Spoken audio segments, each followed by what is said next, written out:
There's something about sports that gets me going. I have my favorite go-tos to partake in, and boxing is one of them. Now, full disclosure, I've never gotten in the ring with another person. And truthfully, I don't ever plan on it. He's really here to punish it. The floor is a good acclimate. He's been out of the ring for a very long time. Oh, he scores a knockdown! 30 seconds into round one, it's over! Yeah, that's not for me. However, as with all other sports, there are lessons to be learned from boxing. I've learned a great deal from it, although I acknowledge that I would learn much more if I were to actually step into the ring with someone. I'm pretty content with not having experienced that. Now, between boxing classes and private lessons, they've provided me with benefits beyond the physical. It teaches you so much. So, what have I learned?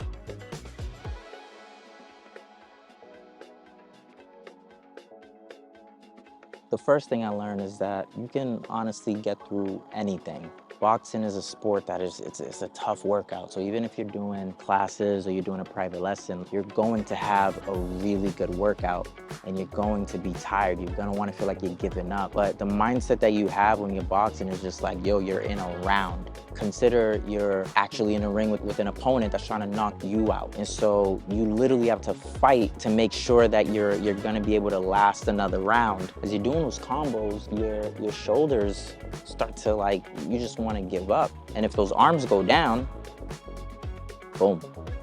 So boxing makes you feel like you can achieve anything. You can persevere through any adversity. You can tackle any obstacle. When you feel like you're about to give up and you've made it to that round, you made it to the end of the round, you hear like that ding, you're just really proud of yourself and you feel like you can literally take on the world. You literally fought through your mind telling you that you need to give up, and your body literally didn't. So it's like you're teaching yourself, my body doesn't always actually want to give up. Now it becomes this mental battle that you got to get through. And so you start to become just tougher mentally and you start to gain this amazing physical and mental balance through it all. The second thing it taught me was it helps create a path to free your mind and to do things like problem solve. Boxing helps you think. It makes you sharper. When you are in that ring, it requires you to quickly think and adapt. You have to be quick and light on your feet, literally and figuratively. So meaning, if there's things happening where your opponent might be in your face, or you even have your trainer who's like kind of giving you different swings and different punches, you gotta be able to think fast and anticipate a punch and make a decision in the moment and be confident in that decision that you're making. You'll have to make educated guesses. Say if you're just punching a bag, as you're punching a bag, sometimes that thing swings towards you and you have to kind of shift your feet and you have to kind of adjust and swing. So you got to be able to think fast on your feet. You got to be able to adapt. You got to be able to adjust your own strategy, adjust what you're doing in that moment to be able to adapt to that, to whatever life is giving you. So now bring that to everyday life. How many times do you have to kind of switch what you're doing? And I know there's people who don't like change, like I don't like change, but I know that there are moments where I have to change, I have to adapt, I have to switch up what I'm doing, even if I don't want to. I must in order for me to actually be successful and persevere and do all these things. And it's like the world is constantly changing. So it teaches you to create a solution to whatever problem that you might have.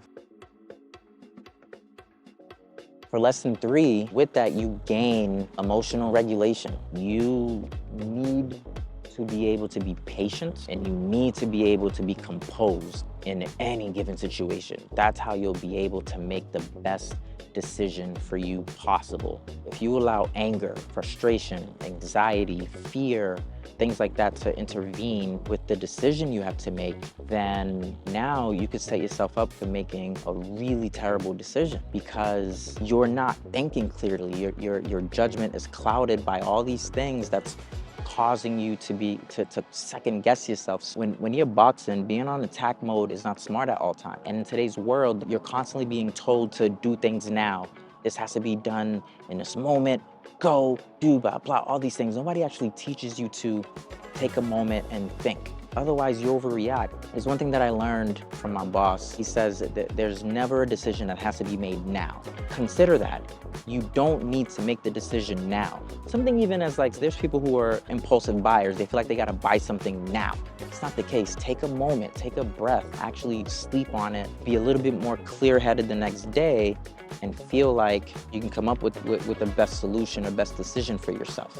Consider someone like Floyd Mayweather, who's arguably the best boxer in the world. If you see him fight, his tactic, at least in what I've seen in recent years, and don't get me wrong, I'm no boxing guru, but in what I've seen, he's very defensive. Like, he waits for the most opportune time. He studies and analyzes his opponent. He analyzes the situation, and then he waits. He waits for that moment where he's like, okay, I think I got him. And then he starts to attack, and he goes back and he waits again. So these are examples of things that you can take into your life to take a moment and be patient and wait for the best time to attack.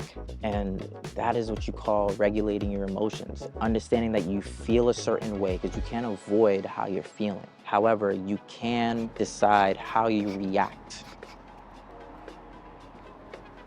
Lesson 4 is you're learning every single class.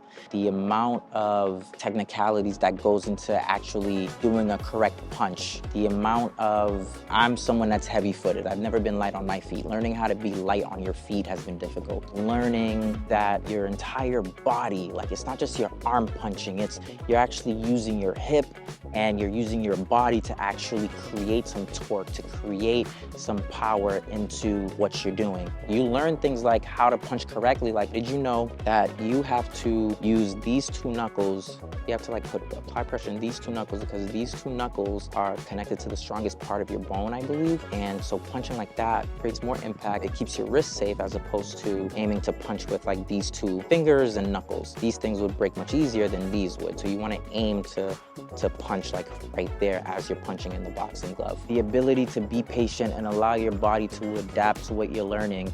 And in seeing that, you can actually apply what you're learning to your technique, and you see how much better you're getting. That makes an immense impact on how you just learn other things in your life. Like, say you're trying to learn something new. There's times when you're not patient enough with yourself to say, oh, I think I can actually learn something. Learning something is very difficult. Like, I've been trying to learn how to code the past year and a half, and that's been very tricky, right? Just in terms of time, in terms of how I'm understanding the material and the information. However, little by little, I'm starting to see that I'm getting it more and I'm getting it more. And it's things that, as you get better in boxing and your technique and things like that, you start to see that if your body can adapt to learning something new, so can your mind. So if you're learning something new, if you're thinking about learning something new, if you want a new skill, it's not too late to learn it. You need to be open to being able to learn something new.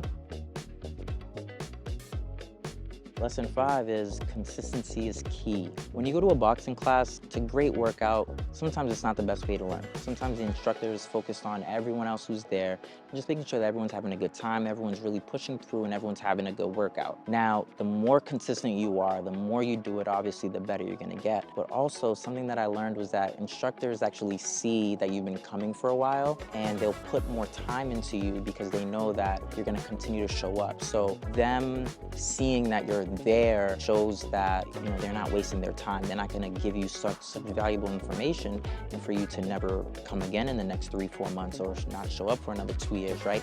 So being consistent, one, helps you get better over time, and also being consistent allows for others to see that, oh, this person's serious about his or her goals and getting better. So consistency is huge. And again, if you take that to everyday life, think about some of the things that you started to do and that you've never actually finished. Why? Because you stopped being consistent in it. You stopped being disciplined enough. So be consistent in what you're doing, and it will pay off. Even this right now, me starting this YouTube channel, I'm about to be consistent in it.